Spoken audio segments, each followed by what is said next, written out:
Počujeme sa? 1, 2, 3. Áno, počujeme sa. Talentovaná Smolková, diamantová, čau. Robo Pukáč. Talentovaná Smolková, diamantový čávo, Robo Pukáč. Rešpektuj pravidlá, vyzuj sa. Neviem, čo mi je horší, ale ja som vo všetkom lepší.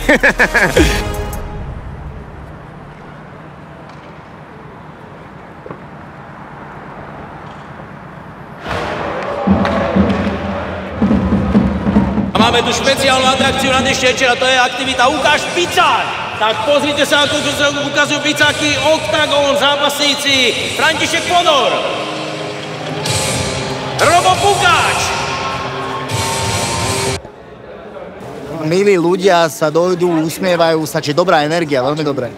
Ja keby som niečo spravil v živote. Ahoj, Zramičko. Tak a tu cítim sa veľmi dobre. Cítim sa veľmi dobre, hlavne keď nechce odo mňa podpis. Naozaj, že tí ľudia si už na to tak zvykli, že keď skončí zápas a som doma, tak tých pivečiek príde viac, že kebyže mám vypiť každé, tak už nevidím z klientky.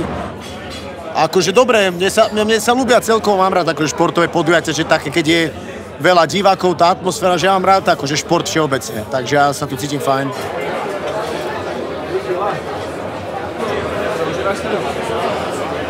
Výborné.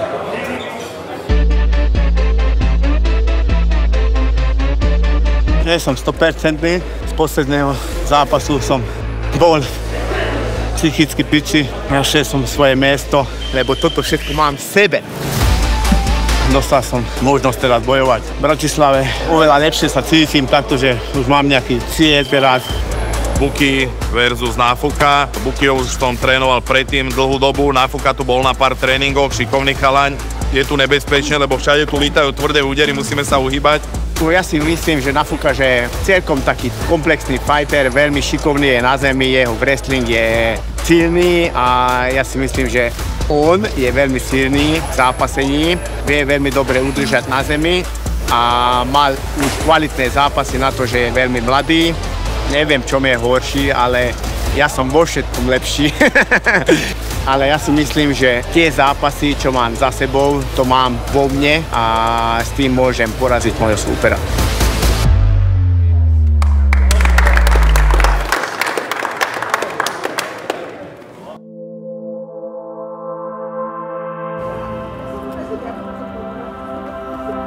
Vieš čo, dobrá otázka, že čo je môjim ako najväčším cieľom v rámci Fight Lifeu, lebo tie motivácie sa mi veľmi menia, že úprimne ti poviem, že vieš, keby som bol mladý, chcel by som na silu ti trepať, že ako čo chcem dokázať, tieto pičoviny, ale už ma to tak nezaujíma, že ten fighting je pre mňa už niečo, čím som sa proste stal a čo robím. A mám pocit celý život, alebo veľa som bojoval s tým, že som si to tak chcel dokázať, že to som, lebo ja som fighting začal robiť, pretože som bol proste dosratý. Chcel som sa vedieť na ulici pobiť, lebo som bol v takom okolí, že chalani sa bijavali, ja som sa necítil v tom komfortne a toto som si chcel dokázať, ale to už som si dokázal.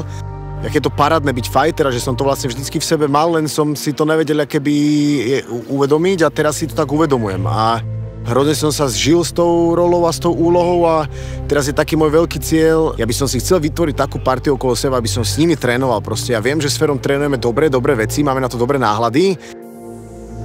Tak, jak sme s Ferom vlastne všade chodili keby sami, alebo aj keď vo FE som bol veľakrát, tie začiatky boli také, že všade som bol s nejakým kamarátom, alebo že sám. A teraz by som chcel už to vytvoriť pre ostatných, nech toto nemusia zažívať. Robo chudne v priebehu krátkej chvíle už druhýkrát, čiže to je taká novinka u nás, ale zvláda to úplne v pohode. Nepociťujem na ňom nejakú že nervozitu, alebo že by bol nejaký iný. Energie a pohody doma, tak to sa vôbec nič nemení. A ten cieľ plánujem dosiahnuť aj cez to, že beriem takéto ťažké výzvy a tieto fighty a stále to robím, že chcem, aby ma tí chlapci videli v tom ohni, že stále tam chodím, výhra, prehra a že robím dobré fighty a trénujem, že ma to neláme, ale naopak, že ma to pozdvihuje.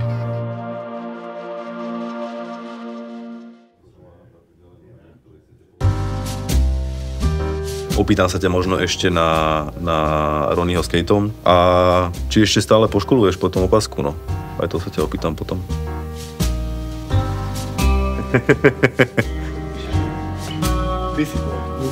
Počujeme sa? 1, 2, 3. Áno, počujeme sa. Talentovaná Smolková, diamantová, čau, Robo Pukáč. Talentovaná Smolková, diamantový čávo Robo Pukáč, jeho pravá ruka František Fodor a ďalšie slovenské MMA hviezdy na zimnom štadióne Ondreja Nepelu. A ja som úplne nečakal to, že teraz v Bratislave môžem zápasiť. Ani som nerozmýšľal, keď som povedal, že určite hej, lebo v Bratislave veľmi rád bojujem. Pozeral som jeho zápasy už predtým, ale nepozeral som ho, že fúha. Teraz, čo mal naposledy zápas vo Frankfurte, to som sledoval naživo a videl som, že úplne sa mu nepáči v postoji bojovať. Ty máš za sebou 53, respektíve 54 profesionálnych zápasov, on iba 11. Takže ja si myslím, že to nehrá veľkú rolu, lebo viem, keď ja som začal toto MMA-ko a mal som prvý zápas, nikto o mňa nevedel nič, ale aj vtedy som bol dobrý. Ja si myslím, že má obrovskú silu udržať niekoho na zemi a s tým môže vyhrať tie zápasy, ale ja si myslím, že jeho jiu-jitsu a stand-up vôbec nie je dokonalý.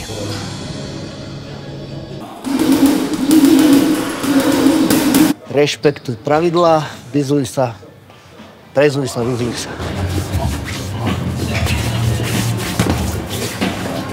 Super sa Ferry mu zmenil na poslednú chvíľu.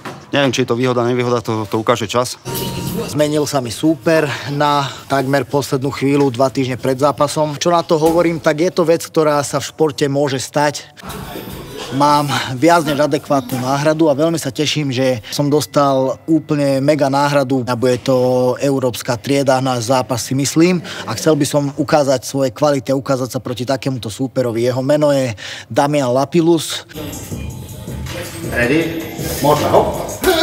Meno sa zmenilo, cieľ zostáva ten istý. Teším sa, že aj má pravú ruku vpredu, takže sa otestujem proti Lavákovi s pravou rukou vpredu, ktorý je podľa mňa o mnoho skúsenejší ako môj bývalý súper. A chcem ukázať fakt dobrý výkon. Chcem sa cez tento zápas posunúť a urobiť maximum preto, aby som 9.11. vyhral.